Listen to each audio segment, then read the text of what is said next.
Dictation 85 शब्द प्रति minute 5 second बाद शुरू। अभी बहुत समय नहीं बीता है जब विभिन्न बोर्ड परीक्षाओं के रिजल्ट जारी हुए थे।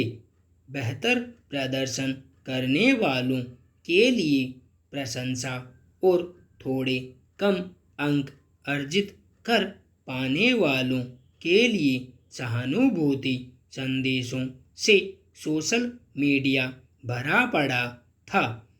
प्रशंसात्मक संदेश तो कमोबेश वैसे ही थे जैसी कि रीति है, पर सहानुभूति वाले संदेशों में प्रकारांतर से सफलता असफलता के अर्थ को भी व्याख्यायित करने की कोशिश हो रही थी। जिन विद्यार्थियों के कुछ कम अंक आ गए थे उनके लिए ऐसी सूक्तियाँ खूब लिखी गई कि एक अंक पत्र जीवन की सफलता असफलता निर्धारित नहीं कर सकता। यह एक पड़ाव मात्र है और आगे सफल होने के खूब मौके आएंगे। इन सूक्तियों को व्यावहारिक रूप देने के लिए ऐसे अनेक उदाहरण भी दिए गए जब बोर्ड परीक्षाओं में कम अंक लाने वाले विद्यार्थियों ने आगे जीवन में खूब सफलता पाई। जो उदाहरण बार बार और अधिक प्रामाणिक सफलता के रूप में दिए गए वे थे सिविल सेवा की परीक्षा में उत्तीर्ण होना।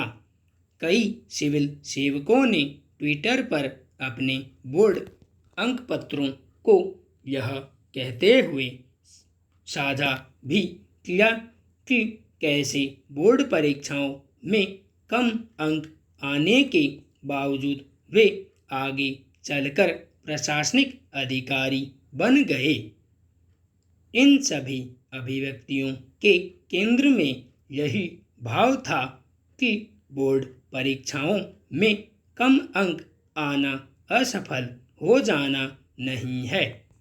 साथ ही कला और खेल जगत में कोई मुकाम हासिल कर पाए व्यक्तित्व का भी उदाहरण दिया गया कि कैसे उन्हें बोर्ड परीक्षाओं में अच्छे अंक नहीं आए थे लेकिन आज वे अपने पैसे में सफल हैं। निश्चित रूप से ऐसे उदाहरण एक अच्छे उद्देश्य के साथ साझा किए गए कि विद्यार्थियों पर अंकों का ऐसा अनुचित दबाव न पड़ जाए कि वे इससे उबर ही न पाएं। वे इसे एक पड़ाव के रूप में देखें और यहाँ से आगे बढ़े। लेकिन इन सब के बावजूद इस पूरे विमर्श में सफलता को जिस रूप में व्याख्यायित किया गया वह समस्याजनक है। थोड़ी गहराई से नज़र डालें तो इस विमर्श में सफलता का मूल अर्थ कभी बदला ही नहीं बल्कि उसे थोड़ी दूर ले जाकर रख दिया गया। यानी अभी का अंक पत्र भले ही सफलता का पैमाना नहीं हो सकता लेकिन आगे का अंक पत्र हो सकता है।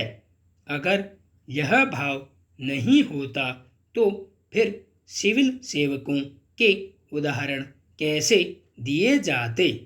अगर सिविल सेवा परीक्षा में उनके अंक कम आते तो न वे अधिकारी बन पाते और न ही उनकी मिसाल दी जाती।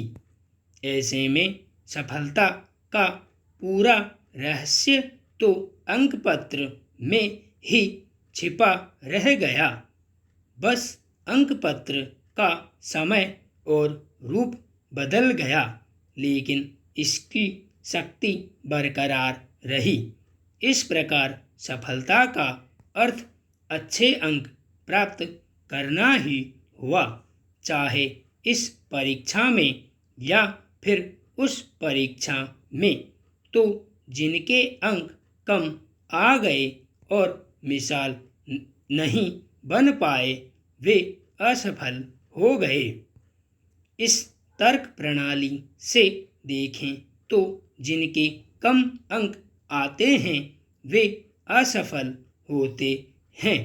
मामला बस असफलता की श्रेणी का है। बोर्ड परीक्षाओं के अंक इस श्रेणी की शुरुआत में हैं, तो असफलता का दायरा भी विरल है, जो आगे की प्रतिस्पर्धा में सघन होता जाता है।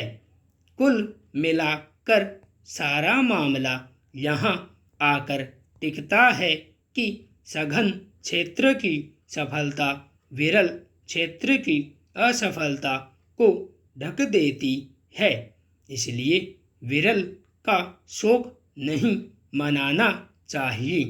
ऐसी पद्धति में सिर्फ गिनती के लोग ही आखिर सफल हो पाएंगे और शेष असफल मान लिए जाएंगे।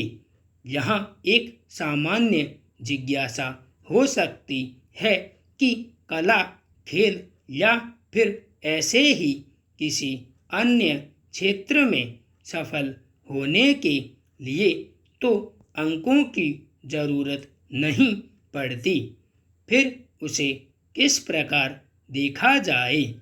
बारीकी से देखें तो यहाँ भी एक प्रणाली है।